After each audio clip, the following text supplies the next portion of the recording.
Mire, 8:10 de la mañana. No se asuste. Son las 8:10 de la mañana. Gracias por acompañarnos en la señal de éxitos. Como saben, llegamos desde Caracas a todo el país a través de nuestras emisoras, de nuestro circuito, a través del canal 990 de Simple TV, también a través de mundour.com y de nuestras aplicaciones en video. Es hoy día martes. Significa que tenemos nuestra sección de Primer Sueldo. Y nuestro invitado es un hombre de televisión con reconocida trayectoria en la industria latinoamericana de medios de comunicación, más de 15 años de experiencia como director ejecutivo de empresas en Panamá y en Perú y en Venezuela, por supuesto. Estudió publicidad. Desde noviembre de 2022 se desempeña como presidente ejecutivo de Venevisión Media en Venezuela. Hoy vamos a tener el gusto de conocer el primer sueldo y trayectoria de Andrés Badra. Moneda en retrospectiva. Mi primer sueldo. Con Román Losinski. Y Andrés Badra, quien nos visita en el estudio el día de hoy. Andrés, bienvenido. ¿Cómo está? ¿Cómo le va? Gracias, Román. Gracias por la invitación. Qué buena onda estar aquí hoy en la mañana. Qué gusto. A ver, Andrés, suele ser la primera pregunta de esta sección. El primer dinero recibido, no necesariamente sueldo formal, primer dinero recibido. ¿Cuándo? ¿Cómo? ¿Por qué fue? Mira, el primer dinero recibido, no formalmente, como tú lo dices, yo empecé a trabajar, mi padre murió de cáncer cuando yo tenía 13 años. Ah, muy pequeño. Y nosotros éramos clase media, tú sabes, pujante en aquella Venezuela de los años 80. Y mi primer salario, más que salario, mi primer sueldo o mi primer ganancia, pago que recibí yo fue como asistente de producción de un desfile de modas. ¿Cómo? ¿Cómo se llega ahí? ¿Pero cómo se llega ahí con 13 años? Bueno, mi papá se muere a los 13, a los 14 decido yo. ¿Un poco después? Ok. Un poco después decido que yo quería hacer mi vida y yo no quería ser una carga para mi mamá. Claro. ¿Cuántos hermanos eran? Éramos 4. 4, wow. Y el mayor tenía 18. Estaba entrando recién en la Universidad Simón Bolívar. Entonces no teníamos, y yo decía, bueno, yo no quiero ser una carga para mi madre. ¿Mamá qué hacía, Andrés? Mi mamá era en ese momento ama de casa, ni siquiera tenía bachillerato. Wow. Ella saca bachillerato cuando ya yo tenía como 18 años. Ella era una madre joven de estas parejas de inmigrantes que llegaron a Venezuela y mi mamá se casó a los 14 años. A los 15 años tenía su primer hijo. Entonces, claro, ella nunca realmente pudo estudiar aquí en Venezuela. Hizo su vida con mi papá y mi papá se muere y se queda sola ella. Entonces yo a los 14 dije, no, yo voy a hacer mi chamba. Y salí a buscar mi chamba. Y empecé a conectar con gente. Vivía en el oeste de la ciudad y en aquel momento habían un par de productoras pequeñas de espectáculos cuando había trabajo publicitario en Venezuela, sí, ¿cómo no? Muy grande y con mucho nivel en todos lados. Sí, en la época de Agua Santa. Claro, Agua Santa Hermini, claro que sí. Tal cual. Y bueno, y había muchos desfiles publicitarios, Tropicana, Celemar de Venezuela, Gina, exactamente. Y uno de esos desfiles pequeños que se montaban en la que ahora es una sala de bingo en las Mercedes, que antes era la Mirage. Ah, ¿cómo no? Claro. Bueno, la discoteca a mano izquierda. Una discoteca pequeña, claro, que tenía una pista central. Sí, sí. Allí pues me junté con unos productores y me contrataron ese primer trabajo que gané 300 bolívares. ¿Deslumbró el dinero o las modelos? Ambas.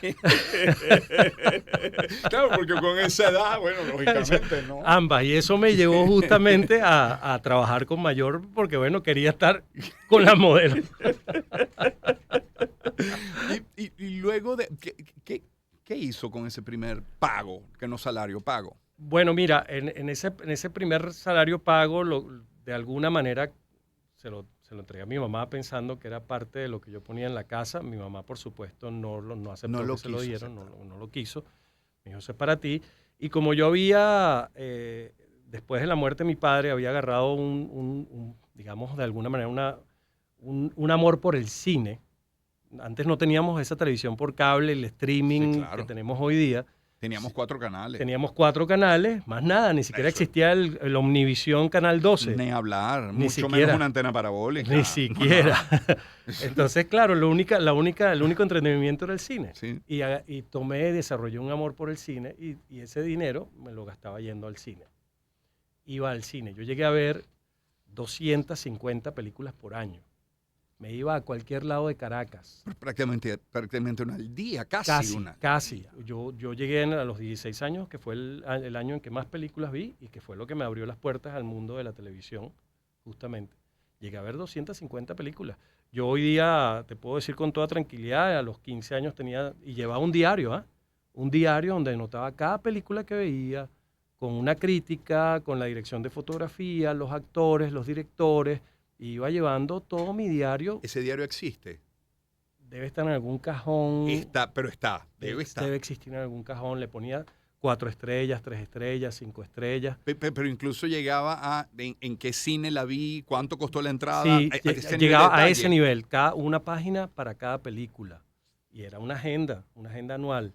Entonces, tal día y anotaba la película. Yo llegué a ver 4 películas en un día, en un maratón de películas en la Margot Benacerraf, en el Teresa Carreño. Me metía a la 1 de la tarde y salía a las 10 de la noche. Y alguien le acompañaba en esta maravillosa locura, y lo coloco entre comillas, lo de locura. Absolutamente nadie. Solo. Solo, porque era un amor implacable por el cine. O sea, era algo que realmente me movía, pero hasta la última gota de sangre. Y eso fue lo que me abrió las puertas en la industria. ¿Por qué? Porque después yo no me di cuenta que toda esa experiencia audiovisual que yo había tomado durante 4 o 5 años de mi vida fue la que me permitió entrar en la televisión con un conocimiento intuitivo del lenguaje audiovisual. Claro. Y cuando entro en televisión, apenas habiendo estudiado una carrera de publicidad, me doy cuenta que todo lo que yo veía en televisión era absolutamente familiar para mí. Claro. Yo sabía cuando algo estaba mal iluminado, Claro. bien iluminado. No sabía por qué, pero yo decía, aquí está faltando luz de este lado, esto está mal editado, tiene unos cuadros de más. Y todo lo había aprendido viendo. Yo aprendí hasta inglés viendo cine. Viendo cine. Viendo cine, sentándome en una sala de cine, yo aprendí a hablar inglés. No hubo CBA, no hubo CBA, no hubo English Lab, no hubo... CBA vino cuando tenía 22 años. Y entré en el club de conversación, como ya una persona que hablaba inglés. Claro. Y todo gracias al cine. Todo gracias al cine. Y todo gracias a la muerte de mi padre, que la muerte de mi padre es la que me impulsa al cine, y el cine es la que me impulsa a mi trabajo, y bueno, hoy día estoy donde estoy. ¿Mamá en algún momento criticó tanto cine? Mamá criticaba la calle, decía que la calle no traía nada bueno, pero ella sabía a la vez que la calle para mí era solamente circunstancial porque yo la tomaba nada más como territorio para ir al lugar donde tenía que ir al cine. Lo pregunto porque a veces nosotros como padres limitamos a nuestros hijos en lo que para nosotros es intrascendente, accesorio, y puede ser el futuro de nuestros hijos que esté en eso que para nosotros no tiene importancia. Ella siempre tuvo un poco ese conflicto por ser una mujer del siglo XX con poca educación probablemente, de que el cine y el entretenimiento no representaba probablemente lo...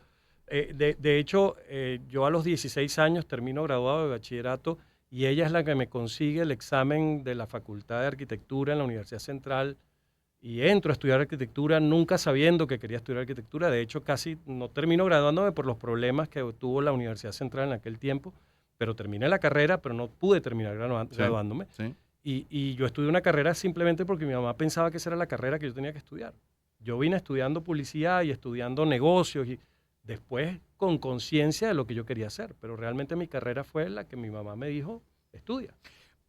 De aquel asistente de desfile de moda hasta luego ya entrar de lleno en el mundo de la televisión, ¿hubo algún otro trabajo a destajo, algún otro oficio, alguna otra curiosidad? Andrés Badra, presidente ejecutivo de Venevisión con nosotros. Qué bueno, Román. Mira, yo me acordaba, por ejemplo, mi primer trabajo formal, ya yo tenía 16 años en ese momento, entré en Celemar de Venezuela. Como ya yo venía de asistente de producción, entonces el vicepresidente de imagen necesitaba un asistente del departamento de mercadeo y de imagen y publicidad que llevaba, entre otras cosas, las vitrinas de las tiendas. Claro. Ese vitrinaje tan maravilloso en el cual competían Tropicana y Celemar en los años 80. Y yo me encargo del vitrinaje con mi lenguaje audiovisual aprendido en el cine, en el vitrinaje de las tiendas Celemar, y bueno, viajaba a Mérida, San Cristóbal, Valencia, y iba supervisando el vitrinaje y los conceptos de vitrinaje. El primer sueldo formal que yo lo gano en Celemar de Venezuela, y fueron 3.500 bolívares, algo así, que equivalía como a $250, algo así, en aquel momento. Sí. Esos $250 en la primera quincena, me fui a cenar con una muchacha que quería conocer y que no me había parado en años.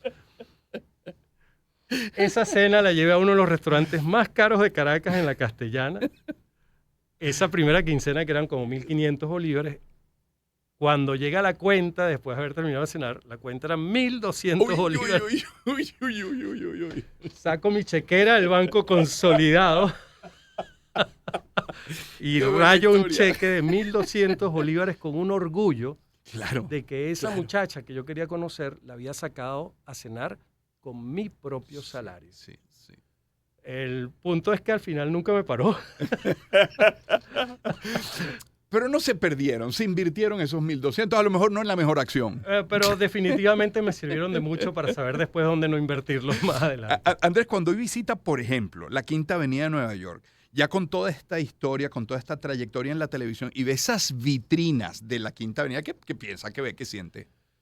Mira, yo lo primero que hago es recordar que esas vitrinas que hoy día uno puede ver en una ciudad como Nueva York, en la Quinta Avenida, es donde podríamos estar nosotros perfectamente hoy día en Venezuela. Es decir, yo creo que nosotros en la época, cuando veo esas vitrinas, digo, lo que hacíamos nosotros en los 80 no está muy separado de lo que hoy día se hace.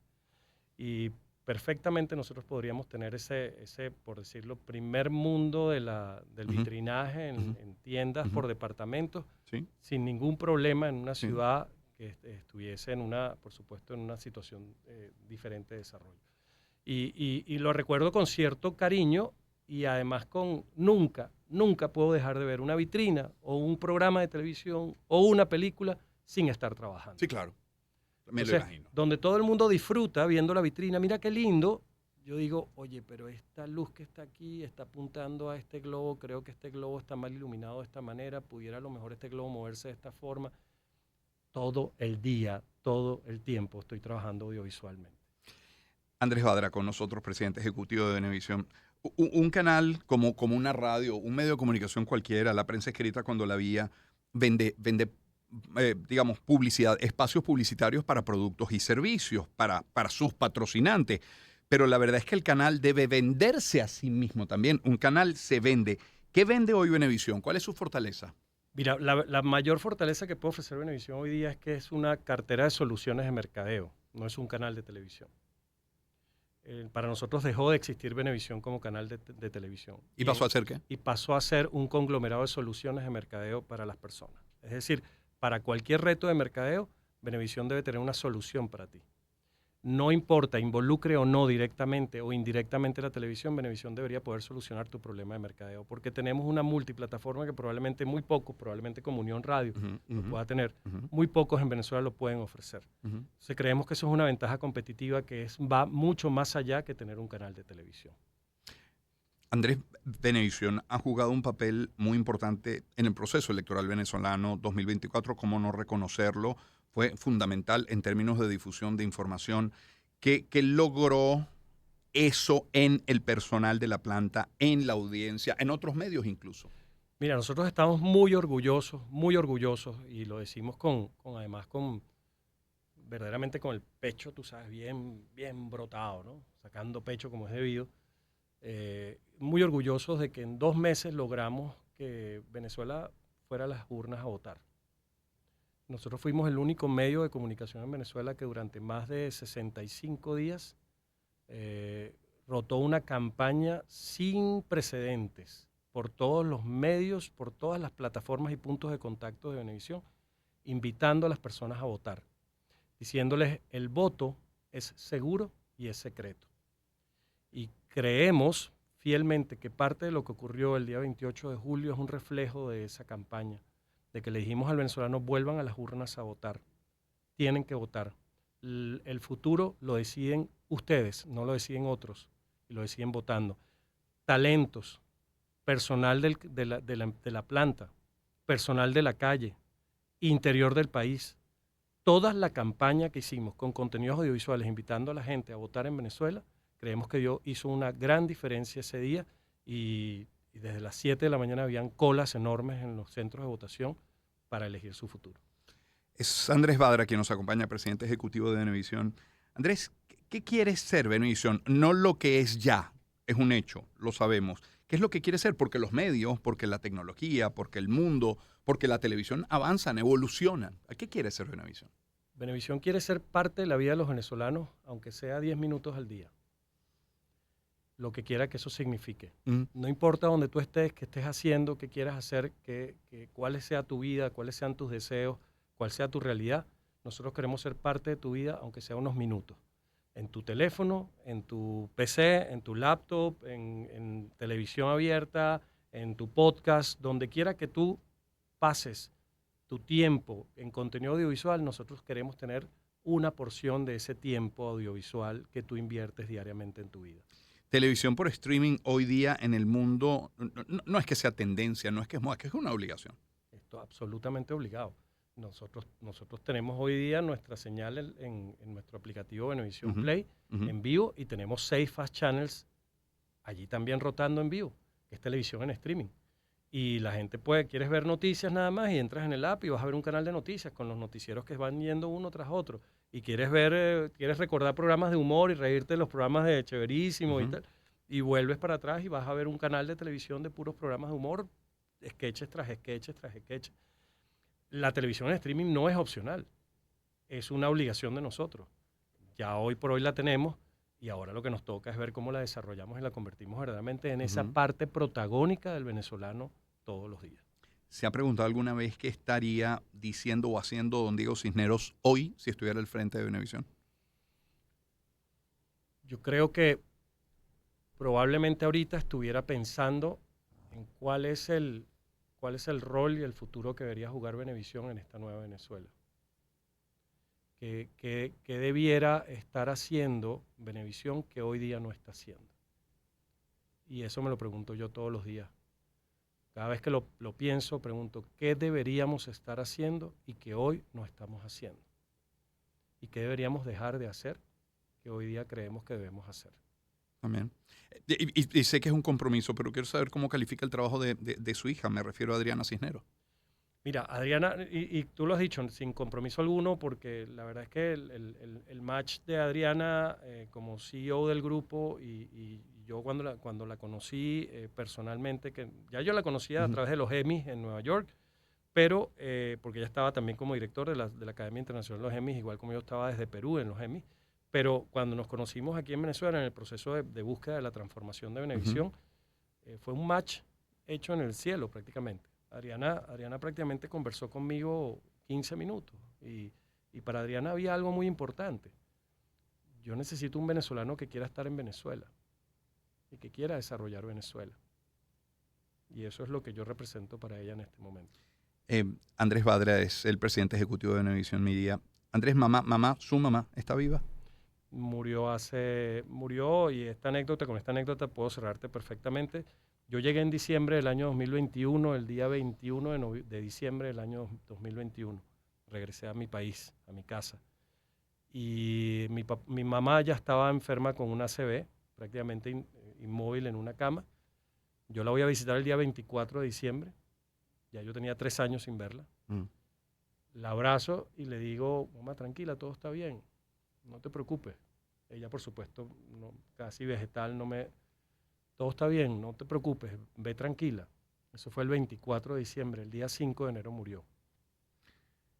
Antes del ACV, antes de la enfermedad, ¿logró en algún momento reconocer todos los logros de su hijo Andrés, de aquel muchachito, de aquel asistente, de aquel desfile de moda que luego pasaba prácticamente su vida entera metida en un cine y le dijo cuán orgulloso estoy, hijo?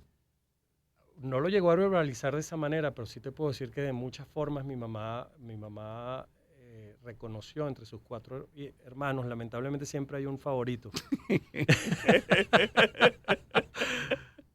Y mi mamá reconoció en muchas oportunidades que yo era su hijo favorito y esa fue una forma de agradecerme y de reconocerme que el esfuerzo que yo había hecho desde que tenía 15 años y que salí solo a la calle había rendido fruto. Hablando de favoritos, ¿alguien a quien admire en la televisión venezolana, vivo o muerto? Alguien a quien admire en la televisión venezolana, vivo o muerto. Hay personajes y lo voy a decir con mucho respeto además, creo que, y no necesariamente en televisión, pero hay personajes como tú que admiro muchísimo por su trayectoria, creo que tienen trayectorias similares, espejos a la mía. Hoy día en televisión te podría decir que hay un par de personas con una trayectoria que creo que son impecables. Tienes personas como Margarita Oropesa, que trabaja conmigo y que tengo en mi equipo, que realmente yo puedo reconocer como una persona impecable, de una trayectoria maravillosa. Más allá de un par de personas hoy día, lamentablemente en Venevisión, en Venezuela no, pero si tengo que hablarte de alguien que no está y que realmente para mí significa una guía en lo que yo hago todos los días en televisión, Renio Tolina. Claro, lo imaginé. Una última pregunta. Es Andrés Badra, quien nos acompaña, presidente ejecutivo de Venevisión, hoy en El Primer Sueldo. En su perfil, en LinkedIn, dice experto en transformación. Si queremos transformar algo, sea una empresa, mi propia vida, sea un país, ¿cuáles son esos pasos esenciales, esos que son transversales, eso que requiere cualquier transformación? ¿Por dónde pasa? Excelente pregunta. Qué bueno, Román. Mira, Román, lo primero que yo siempre digo cuando cualquier persona quiere transformar o cambiar algo es primero preguntarse a sí mismo, ¿qué quiero ser yo? ¿Qué quiero verdaderamente ser? Si tú no tienes esa respuesta clara, no puedes iniciar ni embarcarte en ningún proceso de transformación. ¿Qué quiero ser yo? ¿Por qué quiero ser eso? El por qué es más importante que el qué. Porque el por qué es el que te va a decir si realmente ese qué es parte de ti o es un qué impuesto por un tercero. Entonces, ¿es un qué de moda que alguien lo dijo o es un qué mío? Entonces, cuando ya yo tengo el por qué resuelto, yo quiero ser esto porque es importante para mí por estas razones, inicio el proceso. Y el proceso inicia con una transformación de adentro hacia afuera. Y siempre digo lo mismo en las empresas y en las personas. Primero transforma tú para después poder transformar tu entorno más cercano y finalmente transformar la industria o el lugar donde tú te desempeñas. Claro. No es a la inversa, no transformas de afuera hacia adentro, no transformas obligado ni forzado. Tienes que primero tú, entendiendo qué quieres ser y por qué quieres ser eso, comulgar con eso y empezar tu propio proceso de transformación. Y en esa misma medida empiezas a transformar como una onda, como una gota de agua que cae en un lago quieto, empieza esa gota de agua a generar ondas expansivas. Una gota de agua puede generar que todo el lago se mueva, pero tiene que haber una gota de agua que cae con la convicción adecuada, en el lugar adecuado, en el momento adecuado, para que empiecen las ondas expansivas a salir. Y eso es exactamente lo que yo creo que ocurre tanto en las personas como en las organizaciones. Venevisión está empezando a transformarse desde adentro. Y una vez que logre su proceso de transformación desde adentro, es capaz de transformar la industria en la cual está. Andrés, agradecido por esta visita y por este tiempo. Román, ha sido un gustazo, ¿verdad? Un placer. Andrés Badra es presidente ejecutivo de Venevisión Media. Son las 8:33 de la mañana. Le ponemos música al espacio para ir a la pausa. ¿Qué les parece Irene Cara y Flashdance? Suenan éxitos.